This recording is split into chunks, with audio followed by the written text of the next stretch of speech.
Halo, selamat datang di channel Library Ryan. Di sini kalian bisa menikmati berbagai cerita-cerita bahasa Inggris. Jangan lupa untuk pencet tombol subscribe dan like dan share, ya.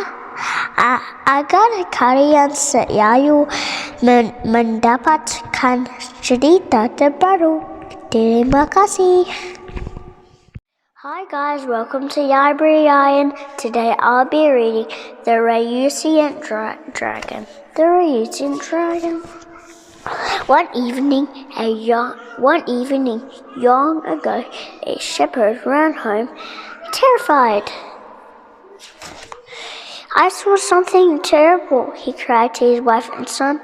It's as big as 4 horses. It has long, sharp quills, a pointy tail, and shiny smooth scales all over its body. His son looked up from his book. That sounds like a dragon, he said. A dragon, yelped the wife. A dragon, said the shepherd. That does not sound good. The boy wasn't scared. The next day he set off the hill to find the dragon. Bye, don't worry, he might be friendly, thought the boy. The dragon was friendly, and he was thrilled to see the boy. It's beautiful here, but it does get lonely. The boy smiled. He sat down and asked lots of the dragon all kinds of questions. The dragon told stories of long ago. There were dangerous dragons everywhere, and brave knights fought them to rescue princesses. The boy came back every day to hear the stories. But then the villagers found out about the dragon, and they were terrified. The boy ran straight to the dragon. The villagers want to get rid of you, he panted, but I wouldn't hurt a fly. That afternoon, the boy heard even worse news. Who's he? He's here. Who's here? He's here. Who's here? St. George the Dragon Killer. He's going to fight the dragon. The boy rushed back to the dragon. St. George the Dragon Killer wants to fight you, gasped the boy, and he has the longest spear I've ever seen, but I don't like fighting. I'll just hide in my cave until he goes away, said the dragon. You can't, cried the boy. Everyone wants a fight. The dragon yawned. I'm sure you'll think of something, he said. The boy walked slowly back to the village. He eats 10 sheep for breakfast. A crowd of villagers were telling George about the dangerous dragon. He burned down 5 houses. It's not true, said the boy. The dragon won't hurt a fly, but everyone wants a fight. What? Said George. What can I do? Follow me, said the boy, and he took George to meet the dragon.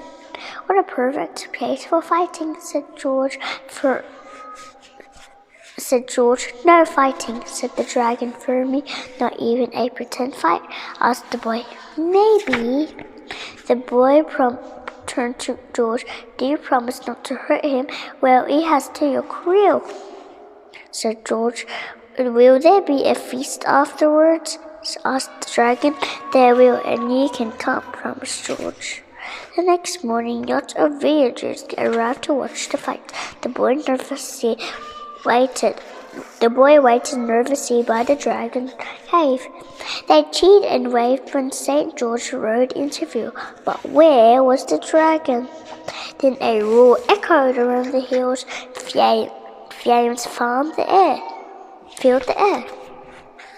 Everyone gasped as the dragon appeared. His scales sparkled and he breathed on fire.